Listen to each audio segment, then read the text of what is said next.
Good morning class. मेरी आवाज़ पहुंच रही है आप लोग तक? यस बोल देंगे अगर पहुंच रही है तो।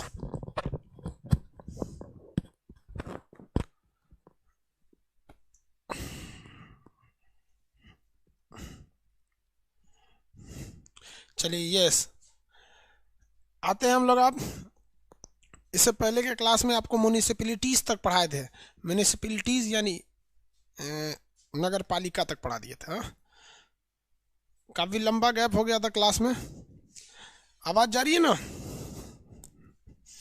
चलिए, हमने आपको कहाँ तक पढ़ाया था? पंचायत तक पढ़ा दिए थे। पंचायत के आगे नगर पालिका भी पढ़ा दिए थे कि नहीं पढ़ा दिए थे? कितने लोग को याद है भाई? चलिए देखते हैं कितने लोग को याद है। भाग 9, पंचायत। पंचायत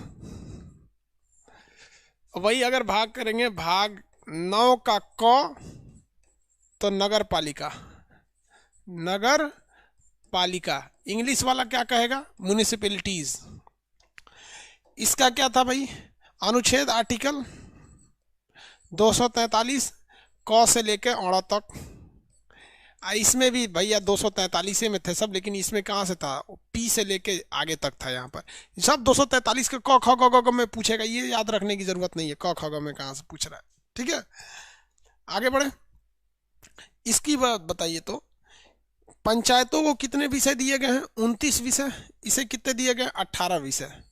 इसे संवैधानिक मान्यता मिली 73वां संविधान संशोधन द्वारा 1993।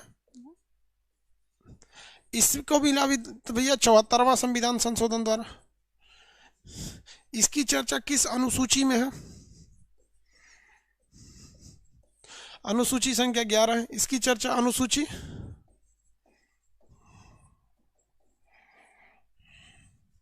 बता दिए थे ना यहां तक? किसी को यहां तक में कोई प्रॉब्लम था? भाई साहब, हमने पीडीएफ का बाप तैयार किया है। पीडीएफ का बाप, बाबूजी पीडीएफ का। आपको दिखा देते हैं।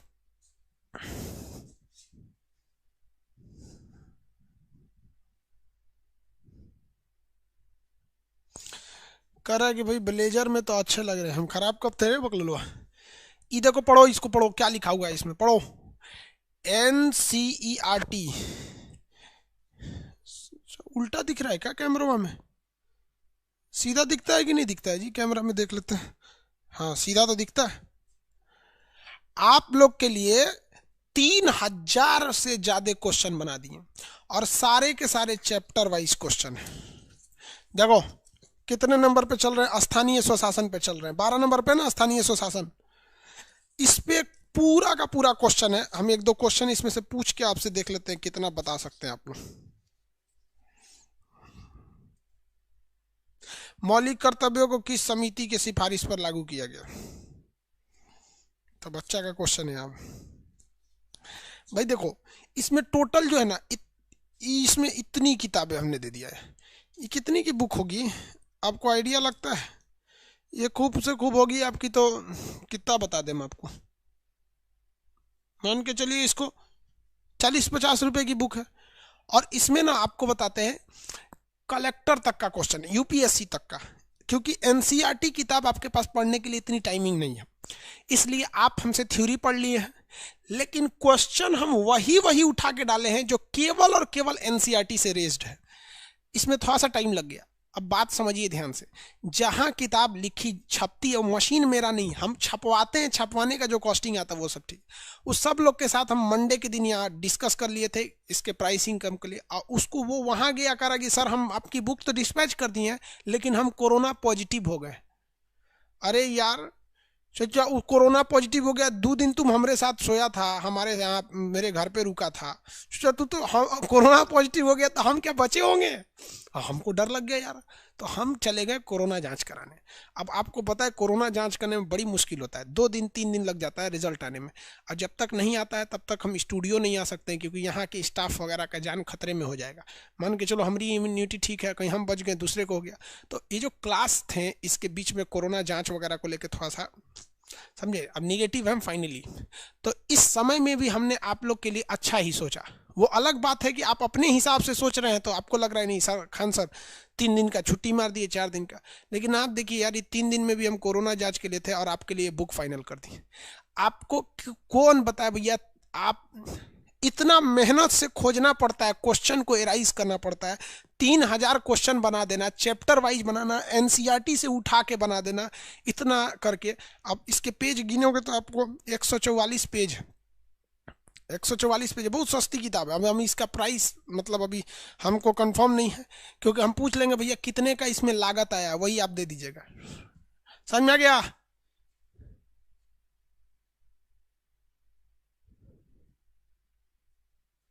भाई मार्केट में आ गई है, एक लॉट राजस्थान में खत्म हो गया। राजस्थान गुड़गांव तक में फर्स्ट लॉट खत्म हो गया। देखो भाई आपको कुछ नहीं करना है, जितना पॉलिटी पढ़ा है ना, एक साइड में तुम पीडीएफ रखना, एक साइड में इसको रखना और धड़ाधड़ बना देना, और आपको विश्वास ना होगा ना तो आप अभी भी जितना पढ़ा दिए उतना तुम जाके किसी भी एग्जाम में जाके देख लो। अब फंस जाता है तो आके हमसे शिकायत करो। हम यार मजबूर समझो, हमारी भी मजबूरी यार। जिस व्यक्ति के साथ 2 दिन से जो आदमी रह रहा है और पता चला वो कोरोना को लेके एडमिट है, आपको कैसा लगेगा?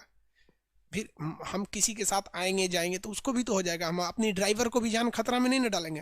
तो हम गए, जब डॉक्टर बोल दिया नहीं निगेटिव है तो क्लास आ गए, और आज के बाद एक भी क्लास मिस्टेक नहीं होगा। समझ रहे हैं आप लोग? किसी को कोई दिक्कत है?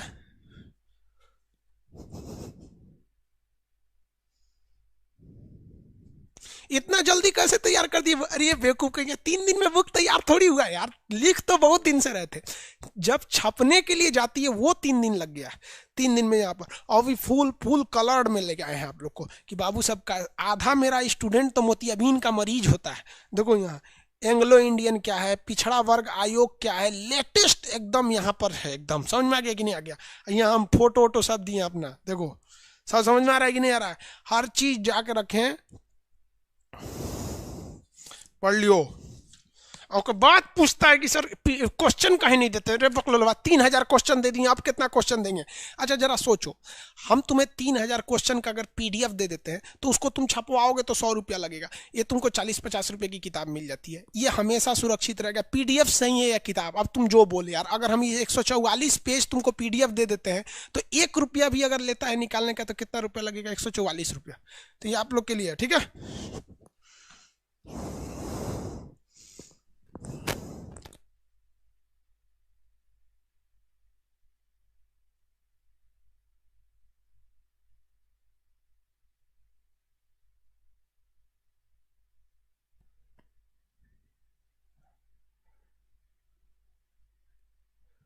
अरे लोन नहीं चाहिए हमको। कितने लाख का? अरे नहीं चाहिए लोन, हमको नहीं चाहिए। ठीक है, थैंक यू अपना समय देने के लिए, मेरा समय खराब करने के लिए। Good bye.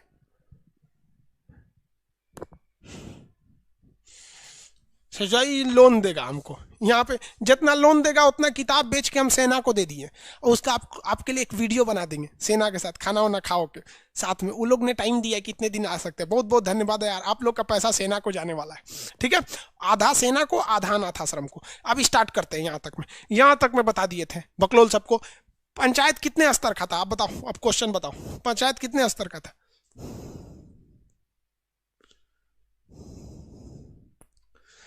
इंग्लिश में भी आ रहा है, इंग्लिश में भी 3 स्तर पे। अब म्यूनिसिपैलिटीज यानी ये नगर पालिका कितने स्तर पे थी? ये कितने स्तर पे थी? ये भी 3 स्तर पे।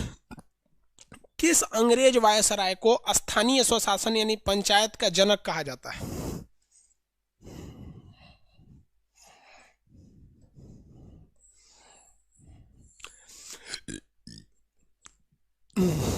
रिपन को। किसे? रिपन को। Very good. देखिए ये इन दोनों का मेन मतलब है विकेंद्रण, सत्ता का विकेंद्रीकरण। ये किससे काम करते हैं? स्थानीय स्वशासन। स्थानीय स्वशासन, खुद से शासन करते हैं, स्वशासन। यानी ये कैसे गवर्नमेंट है? लोकल गवर्नमेंट है, ये वहीं के लोग द्वारा बनाया गया है। ये दोनों में कॉमन होता है, चिल्ला चिल्ला के गड़ा फाड़ लिए हैं अपना। अब आगे बताते हैं। भाग संख्या 9 का ख, 9 का ख, ये भी अनुच्छेद जो आएगा ना वो 243 के औड़ा औड़ा तक में आएगा, जेड से शुरू होता है यहाँ पे। इसमें आपको आर्टिकल नहीं पूछेगा क्योंकि इसमें इक्के में करके 200 सब ससुरा 243 में है, क ख ग घ औड़ा कर कर कर कर सब जोड़ ले है पूरा, इतना भयानक, समझ में आ रहा है। तो ये इसमें है, इसको क्या कहते हैं, सहकारी। सह मतलब साथ में, कारी मतलब काम करने वाला, सहकारी, सहकारी समिति, सहकारी समिति, समझ में आ गया। को मतलब साथ में, ऑपरेटिव, ऑपरेटिव मतलब साथ में हम ऑपरेट करेंगे, कोऑपरेटिव सोसाइटीज होती हैं। कहा गया है कि सरकार हर काम खुद नहीं कर सकती, इससे बेहतर है कि सरकार और जनता दोनों मिलकर कोई काम कर दें, कितना अच्छा रहेगा। तो उसे कहा जाता है कोऑपरेटिव। क्या कहा जाता है, कोऑपरेटिव। तो कोऑपरेटिव पर सरकार के नियम लगते हैं। अब जनता, सारी जनता से तो लोग मिलेंगे नहीं, तो ये लोग क्या करते हैं, एक बोर्ड बना देते हैं। क्या बना देते हैं, बोर्ड, लिखने वाला बोर्ड नहीं, जैसे आपका बिहार शिक्षा समिति है, यूपी बोर्ड है, बिहार बोर्ड है, और जो आप हमारा और आप सबका फेवरेट बोर्ड है सीबीएसई बोर्ड है कि नहीं है। तो एक बोर्ड बना दिया जाता है, बोर्ड मेंबर होते हैं, अलग अलग स्टेट में अलग अलग वेरी करते हैं, एवरेज में 20 लोगों का एक समूह बना दिया जाता है। और इनसे कहा जाता है कि आप गांव का विकास कैसे होगा इसकी एक सूची बनाइए, हम आपको पैसा देंगे, हम आपको कंट्रोल करेंगे, आप गांव वालों को कीजिएगा। तो मतलब गांव वालों का काम आप कीजिएगा, आपका काम हम कर देंगे, तो इससे गांव डेवलप हो जाएगा। तो इसे कहते हैं कोऑपरेटिव सोसाइटी। क्या कहेंगे, कोऑपरेटिव सोसाइटी। इस कोऑपरेटिव सोसाइटी से बहुत काम होता है। आपको जानकर ताज्जुब होगा, अमूल दूध कोऑपरेटिव सोसाइटी पे चलता है, सुधा दूध कोऑपरेटिव सोसाइटी पर, उसमें एक आदमी का पैसा नहीं है, 20-20 लोग का है, कोऑपरेटिव है। 20 लोगों के समूह से कोई अच्छा सा काम करेंगे, उससे लाखों लोगों को रोजगार मिलेगा। आपको पता है सुधा दूध, अमूल दूध, ये लोग लाखों लोगों को रोजगार दिया है। गुजरात का आनंद जिला अमूल दूध के लिए बहुत फेमस है, समझ में आया कि नहीं आएगा, एक नंबर है। तो कोऑपरेटिव सोसाइटीज बना सकते हैं। आज अगर हम चाहें तो हम भी एक कोऑपरेटिव सोसाइटी बना सकते हैं। हम मान के चलिए एक हम हो जाएंगे और अपने जैसे मान के चलिए 19 और टीचर्स को जोड़ लेते हैं, तो हम एक हो गए और ये हो गए, टोटल 20 टीचर्स हो जाएंगे। और हम अपना एक रजिस्ट्रेशन करा लेंगे, एक वकील से मिलेंगे जो डीड यानी जो वो तैयार कर लेगा कि हमारे लिए क्या क्या नियम कानून रहेंगे। तो एक 20 लोगों का एक समूह हो जाएगा। और हम ये कहेंगे कि जितने हिंदी मीडियम के स्टूडेंट्स हैं उन्हें एक अच्छी शिक्षा को किस तरह से दिया जा सके ताकि वो एक अच्छी शिक्षा ले सके। अब हम 20 लोग क्या करेंगे, उनके लिए कुछ फ्री में लेंगे। तो हम एक काम ये कर सकते हैं कि भैया तुम आधी फीस दो और सरकार से कहेंगे आधा आप दे दीजिए, तो हमारा भी जीविका चल जाएगा, आधा लड़कों का भी जीविका चल जाएगा। तो इसे कहते हैं कोऑपरेटिव, मिलजुल कर। तो जब सरकार और 20 बोर्ड मेंबर मिलकर कोई सामाजिक भलाई का काम करते हैं तो उसे कहा जाता है कोऑपरेटिव सोसाइटी। आपके शहर में कुछ बैंक भी होंगे जिसका नाम होगा कोऑपरेटिव बैंक। नाम क्या है, कोऑपरेटिव बैंक।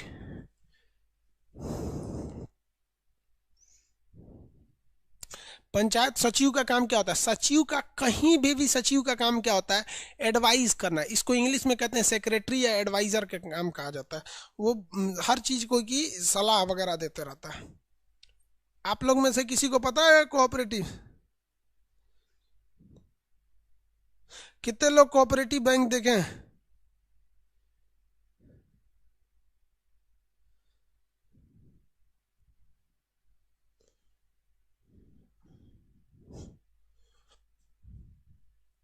आगे बढ़े,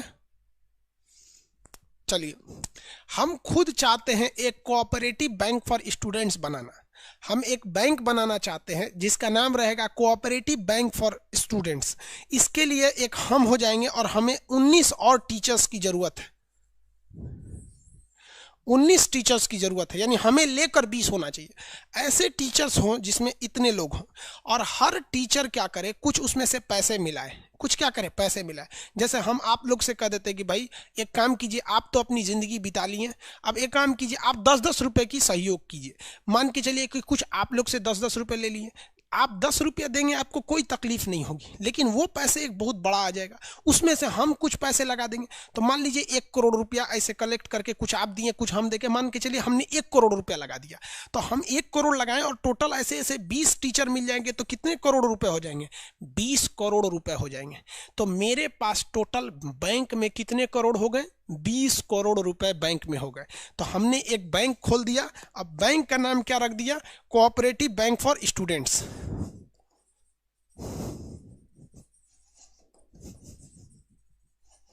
फॉर स्टूडेंट्स। अब यहां नियम है कि यहां खाता स्टूडेंट्स का ही खुलेगा। इस बैंक की कुल जमा पूंजी कितनी है? 20 करोड़ रुपए।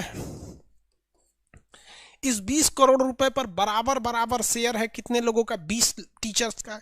टीचर्स कितने हैं भैया? 20 टीचर हैं। एक टीचर का शेयर कितना है? 4%। कितना है? 4% है। एक टीचर का शेयर कितना है? 4%। यानी हर टीचर 4% मालिक है। अगर बैंक कोई नियम बनाना चाहती है तो उसके लिए 50% वोट का होना जरूरी है। कितना वोट का होना जरूरी है? 50% वोट का होना जरूरी है। तो अगर मान लीजिए कि अगर आपकी वोटिंग करानी है तो कितना परसेंट? 50%। एगो मान लीजिए, हम मान के चलिए हम कह देते हैं कि स्टूडेंट को पढ़ने के लिए लोन दिया जाना चाहिए, यस, तो हम मेरा अकेले का वोट कितना हो गया? 4% हो गया। अकेले का कितना हो गया? 4% वोट हो गया। अगर मान के चलिए ऐसे ऐसे 10 टीचर्स ने वोट दे दिया, सपोज कि चलिए 10 टीचर, तो 10 टीचर का वोट कितना हो गया? 40। यानी टोटल कितना? 50% वोट का मतलब कितना होता है इसमें? 50% वोट का मतलब 10 टीचर। 50% वोट का मतलब कितना हो गया? 10 टीचर। यानी इस बैंक में जो नियम रहेगा कम से कम 10 टीचर सहमत होनी चाहिए, वो नियम बन जाएगा। तो ये हो गया यहाँ पर ये कोऑपरेटिव बैंक। अब हम इसमें नियम बनाते हैं। इसमें से हर एक स्टूडेंट्स को लोन दिए जाएंगे पढ़ाई के लिए। स्टूडेंट्स को लोन दिए जाएंगे पढ़ाई के लिए, और इस लोन का जो एवज होगा उसे 4 साल के लिए दिया जाएगा। 4 साल के लिए। सपोज कीजिए कि कोई स्टूडेंट है, उसको पढ़ने के लिए पैसे नहीं है, लेकिन उसको पढ़ने का शौक है, तो उसके लिए हम लोग क्या करेंगे कि एक बैंक बनाएंगे जिससे उस स्टूडेंट का क्या लिया जाएगा? एग्जाम लिया जाएगा कि जिस चीज़ की वो तैयारी करने जा रहा है क्या उसके लायक है कि नहीं है, उतना कर सकता है कि नहीं। यहाँ तो सबको शौक होता है कि हम IAS बन जाए, और लड़का लाता है घोंच उतना ही नहीं हो सकता है। तो अगर वो टेस्ट में पास हो जाता है तो उसे हर महीने के हिसाब से 10,000 रुपये उसको दिया जाएगा, ठीक है। और ये उसे कितने साल तक दिए जाएंगे? 2 साल तक। देखिए ध्यान से, पूरा साल नहीं, 2 साल तक। 2 साल दिया जाएगा। इसके अलावे उसे 4 साल एक्स्ट्रा दिया जाएगा कि 4 साल एक्स्ट्रा के बाद अब उसे 4 साल बाद लौटाना है। 4 साल बाद क्या है? लौटाना है। तो उसने जितना पैसा लिया रहेगा 2 साल में, 1 साल में तो उसे 10,000 के हिसाब से 12 महीने का हो गया। सपोज कीजिए कि टोटल उसने 2 साल में ले लिया 2.5 लाख रुपए। हम अब उसकी जब नौकरी लग गई 4 साल बाद, अब उससे कुछ पैसे बढ़ा के मांगे जाएंगे। सपोज कीजिए कि उसने 2.5 लाख रुपए लिया था, 2.5 लाख रुपए लिया था। अब 6 साल बाद अगर उससे मांग लिया जाता है 3 लाख रुपए, तो क्या कोई गलत मांगे हम लोग? क्योंकि अगर हम 2.5 का 2.5 मांग लेंगे तो हमारा तो 20 करोड़ रुपए है, खत्म हो जाएगा। अब वो व्यक्ति इतना दे सकता है कि नहीं दे सकता? ये बताओ। दे सकता है, आराम से दे सकता है यहाँ पे। तो वो जब नौकरी हो गया तो दे सकता है। तो ऐसे बैंक को हम क्या कहेंगे? Cooperative bank. ये किसी खास काम के लिए होंगे। इससे क्या होगा कि और पैसा बढ़ते जाएगा, बढ़ते जाएगा, बढ़ते जाएगा। तो इसी को क्या कहते हैं? Cooperative bank. ऐसे ही आप कह सकते हैं कोऑपरेटिव सोसाइटी बना सकते हैं। क्या कर सकते हैं? कोऑपरेटिव सोसाइटी बना सकते हैं।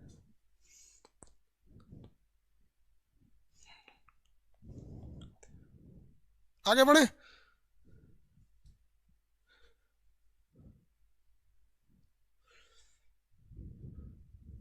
कोऑपरेटिव बैंक के मेंबर है? नहीं भाई साहब, हम 1-2 टीचर से बोले भी थे कि हम ऐसा करना चाहते हैं, तो खान साहब कहते हैं कि आपका ब्याह शादी नहीं हुआ है, आप ही सब समाज सेवा किए, हमारे सबको तो पत्नी माथा नोच जाएगी सब कि तेरा और कोनो काम नहीं है, हम अकेले पड़ गए यार। कोऑपरेटिव बैंक के लिए 20 लोग चाहिए यार। अब 20 लोगों के लिए भी 2-3 चीज़ें होनी चाहिए कि भाई पहला तो वो समाज सेवा में रुचि रखते हो, दूसरा उनकी मेंटेलिटी मैच होनी चाहिए। पता चला 20 गो में से 2 गो भाग गया, कोऑपरेटिव बैंक डूब गया।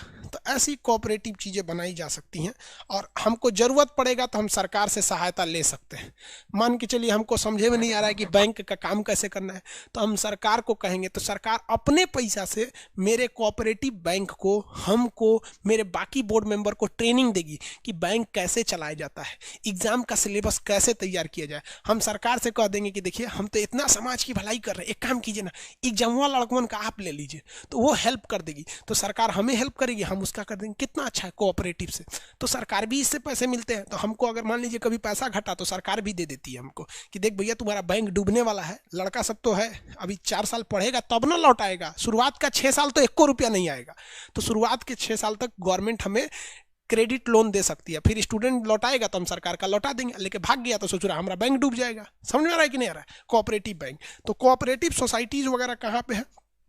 19 के ख में, 9 के ख में देखो, खाली गोटे 9 रहेगा, खड़े 9 रहेगा तो पंचायत, वो 9 में क जोड़ा तो नगर पंचायत, और ख जोड़ दिया तो कोऑपरेटिव सोसाइटी। कोऑपरेटिव सोसाइटी, इसी सोसाइटी के तहत कोऑपरेटिव सोसाइटी में बड़ी बड़ी बिल्डिंगों में भी सोसाइटी वगैरह बना दी जाती है। इसमें किसी को दिक्कत तो बोलिए।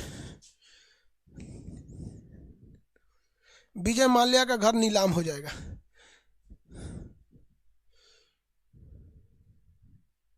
अमेजन पे दोनों बुक 200 में मिल रहा है, 205 में मिल रहा है। अमेजोन वाला ससुरा कमाता है सब अपने यार।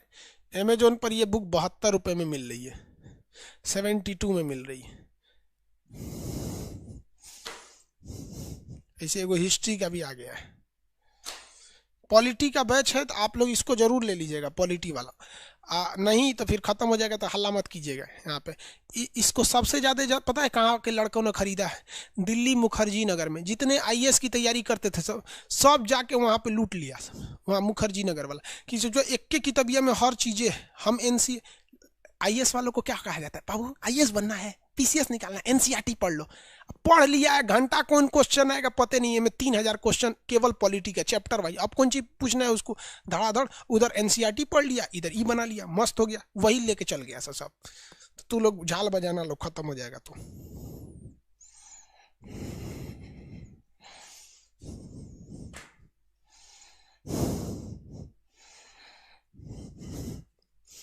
आगे बढ़े, भाग 10 में बढ़े। हाँ ना बोलो लोग, बढ़े 10। अरे 22 को भाग में से अभी 10 पे अटक गई। भाग 10 1 मिनट में खत्म हो जाएगा, 2 अनुच्छेद है। भाग 10 बढ़े रे बबुआ। चलो भाई भाग 10 चालू करते हैं। Schedule and tribal area.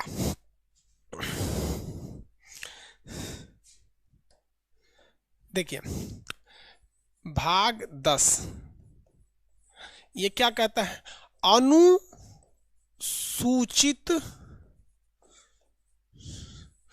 क्षेत्र व जनजाति। देखो भैया, ये एरिया की बात किया है, याद रखिएगा, एरिया की बात किया है, जाति की बात नहीं कहा है। अनुसूचित एरिया की बात क्या है और एसटी की बात क्या है? इसमें कहीं भी एससी नहीं आया है, अनुसूचित जाति नहीं आया है, अनुसूचित जनजाति आया है। इसमें आपको बहुत कंफ्यूजन होता होगा, ससुरा अनुसूचित जाति कौन है, जनजाति कौन है? ये एक्चुअली आगे पढ़ना है। अभी यहाँ समझिए कि शेड्यूल्ड एरिया क्या चीज होते हैं सर, इसकी चर्चा अब आप बताइए। 243 तो 75 बार पढ़ा है, तो इसकी किस अनुच्छेद में चर्चा होगी? तो इसके लिए जो आर्टिकल आएगा, ससुरा आर्टिकल 244 आएगा। आर्टिकल 243 तो पढ़ा के थक गए, आर्टिकल 200 क्या आएगा? 44 आएगा। और 244 के साथ साथ 244 का क आएगा, मेनली 244 आएगा यार। यहाँ देखिए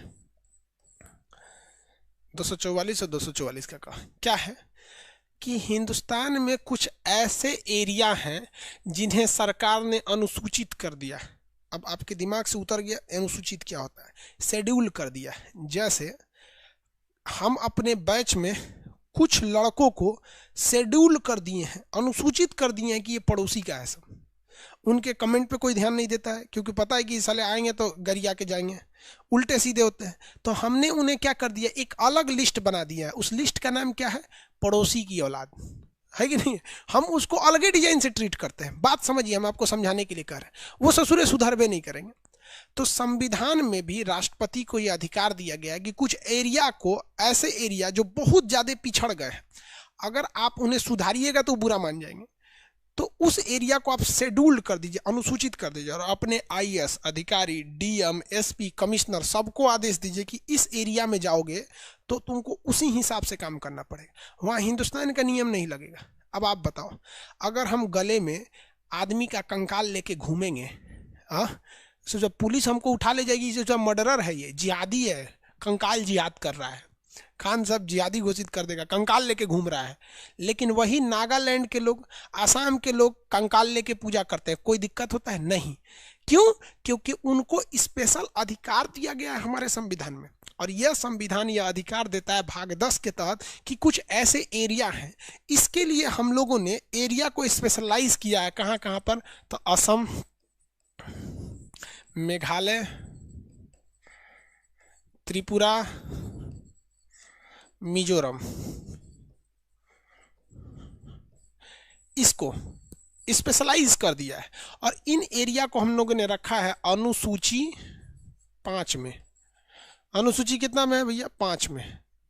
अनुसूची बोला जाए, अनुसूची 5 क्या चीज़ है भैया? अनुसूची 6 है, सॉरी। इसमें किस चीज़ की चर्चा है आप बता सकते हैं? 5 और 6 में असम, मेघालय, त्रिपुरा, मिजोरम, असम, मेघालय, त्रिपुरा और मिजोरम। चलिए ध्यान से देखिए, पहले नक्शा के हिसाब से समझ जाइए पहले, उसके बाद समझिएगा आखिर ये असम, मेघालय क्या है सब। कहाँ भैया, आ जाओ। 5 और 6 अनुसूची के बारे में देखिए, ये असम है, उसके सॉरी, ये असम है, उसके जस्ट नीचे देखेंगे तो ये मेघालय है, उसके नीचे त्रिपुरा, उसके नीचे मिजोरम। असम, मेघालय, त्रिपुरा, मिजोरम, असम, मेघालय, त्रिपुरा, मिजोरम, असम, मेघालय और त्रिपुरा, मिजोरम, असम, मेघालय, त्रिपुरा, मिजोरम। इन सबों के लिए अलग से क्या है? प्रावधान किया गया है हमारे भाग में। भाग संख्या किस में बोला गया है इसके बारे में देखिए ध्यान से। भाग संख्या कहता है 44। 44 क्या कहता है? अनुसूचित क्षेत्र एवं जनजाति। तो अनुसूचित क्षेत्र कौन से हैं? असम, मेघालय, त्रिपुरा, मिजोरम। और यहाँ जो अनुसूचित जनजातियां हैं उनके लिए अलग से प्रावधान किया गया है। वो अनुसूचित तो अलग से पढ़ाएंगे 5 और 6, वो भी इसी से संबंधित है, पूर्वोत्तर राज्य के इससे। तो आप बताएंगे क्या यहाँ पर भारत का हर एक कानून लगेगा? नहीं लगेगा, भारत का यहाँ हर एक कानून नहीं लगेगा, क्योंकि उन लोग का है वो एक जनजातीय क्षेत्र के। आज भी वो लोग, वहाँ की कुछ ऐसी जनजातियां हैं जो मतलब समझिए कि आप पुराने ज़माने में आदिमानव की तरह ही जीना पसंद करती है। वहाँ पर आज भी लोग आदिमानव की तरह जीना पसंद करते हैं। बहुत से ऐसी जनजातियां हैं जो आज भी अर्धनग्न रहती हैं। तो उन लोगों के लिए अलग से प्रावधान किया गया है। राष्ट्रपति ने उन्हें क्या कर दिया गया? शेड्यूल्ड कर दिया गया। क्या इसमें एससी आते हैं? याद रखिएगा, इसमें एससी नहीं आते हैं, इसमें कभी भी एससी नहीं आएंगे।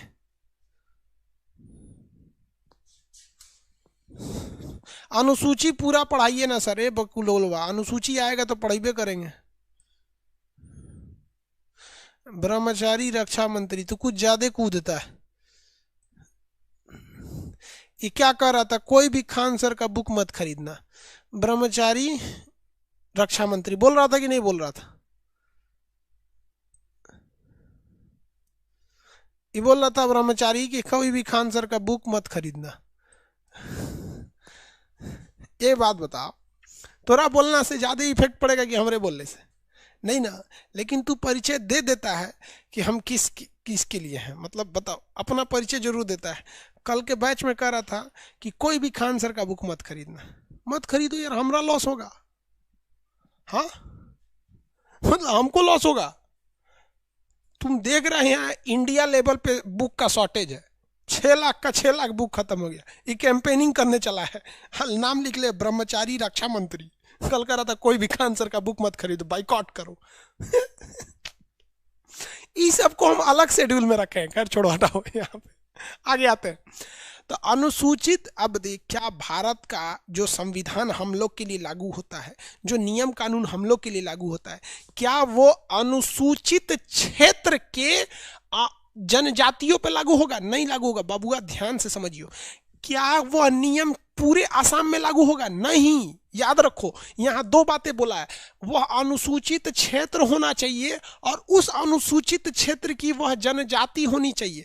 यानी असम में अगर आप बैठे हैं और असम में आप एक अच्छे जनजाति से हैं, मान के चलिए जो डेवलप है, तो आप पर ये नियम लगेगा। आप मारेंगे तो हमारे पे भी नियम लग जाएगा। हम लोग तीर धनुष लेके चलेंगे, ससुरा जेल चल जाएंगे, मर्डर करने निकला है। लेकिन ये उन जनजातियों पे लागू नहीं होता है, मारियो देता है, सब बहुत खतरनाक होता है वो जनजाति। तो वो क्षेत्र भी होना चाहिए। साथ क्या असम मेघालय या त्रिपुरा की जितनी जनसंख्या है उन सारे लोगों पर भारत का पूरा कानून लागू नहीं होता है, या इन चारों राज्यों में से केवल कुछ खास जनजाति हैं उन पर? आप बताइए। यो कह रहा है सर धान के खेत में खरपतवार होता है ना, वैसे ही है सर। हाँ बाबू, समझ रहे हैं।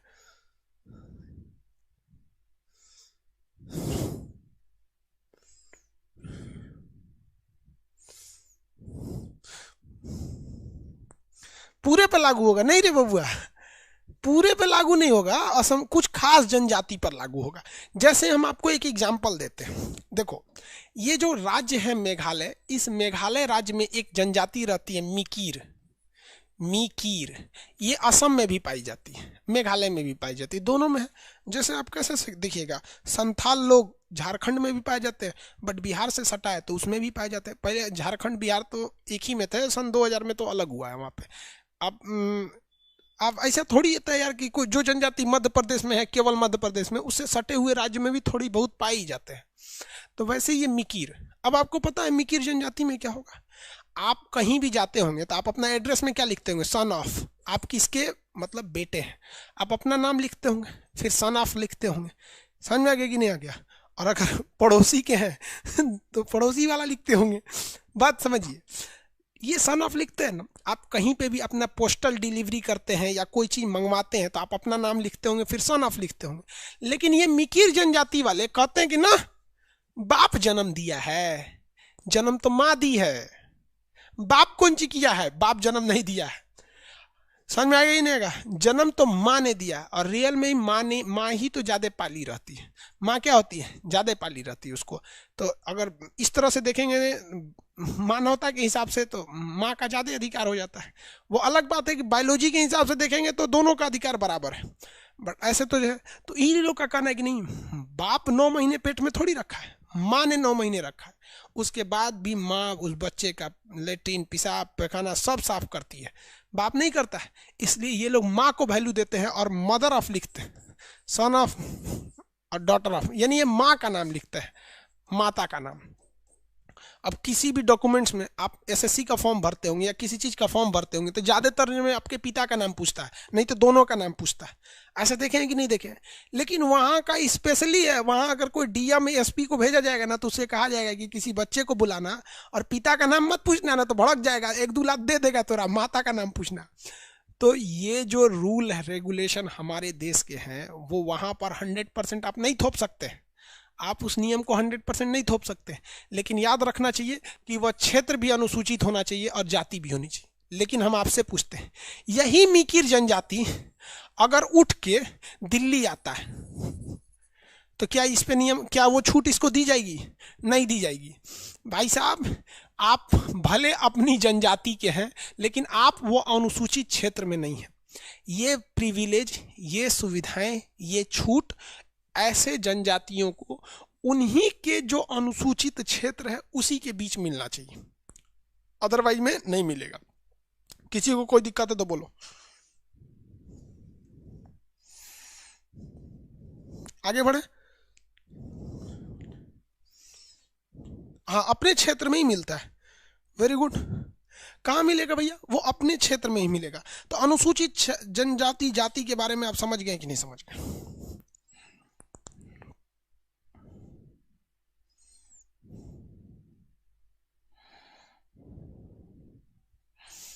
किसी को यहाँ तक में कोई दिक्कत है तो बताइए। भाग 10 बहुत सिंपल है यार, ये केवल अनुसूचित क्षेत्र और अनुसूचित जनजाति को दी जाने वाली विशेष सुविधाओं के बारे में बताता है। विशेष सुविधा के बारे में जैसे हम आपको बताते हैं, हमारी ज़मीन है, हमारी ज़मीन को अगर सरकार चाहे तो हमारी ज़मीन हमसे छीन लेगी, कहेगी खान सर आपका स्टूडियो तोड़ दिया जाएगा। यहाँ पर हम इसरो का लॉन्चिंग स्टेशन बनाएंगे, GSLV Mark 5 दाएं दे। आप ये ज़मीन दे दीजिए, नहीं तो उसी रॉकेटवा के साथ बांध के उड़ा देंगे आपको भी। लेकिन ये नियम यहाँ नहीं लगता है। अगर कोई जनजाति क्षेत्र है, वो किसी पहाड़ पर रहते हैं, आप सोचेंगे उस पहाड़ पर हिल स्टेशन बनाए, मेट्रो बनाए, तो तूर के गिरा देगा सब मेट्रो। हमारा संविधान का अनुच्छेद 10 कहता है कि भैया आपके लिए, आप सभ्य लोग हैं, मॉडर्न लोग हैं, आप पूरा हिंदुस्तान में बनाइए, लेकिन वो जो जनजाति हैं जो अभी भी आदिमानव की तरह रह रहे हैं, वो किसी खास पहाड़ी को भगवान मानेंगे, वो अलग टाइप के। जैसे आप देखिए ना, अंडमान निकोबार में सेंटेनियल, अंडमान निकोबार में कौन सा सेंटेनियल है। अब वो सेंटेनियल लोग जो हैं वो एकदम मंगरैला के जैसा होता है, काला काला एकदम भयानक, जिसको सेंटेलीज बोला जाता है, सेंटेलीज।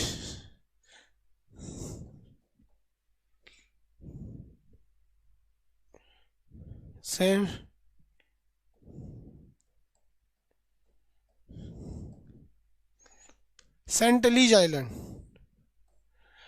वो अंडमान निकोबार में सेंटेलीज आइलैंड।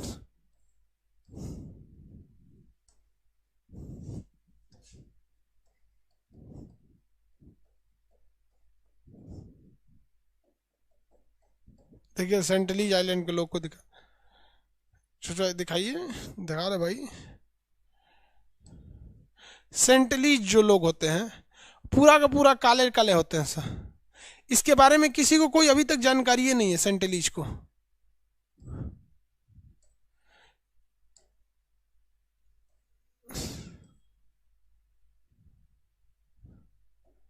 ये अनुसूचित क्षेत्र में देखिए। अब आप इनको देखिए, अंडमान निकोबार में एक जगह है सेंटेलीज, वहाँ की जो जनजाति है उसका नाम है सेंटेलीज जनजाति।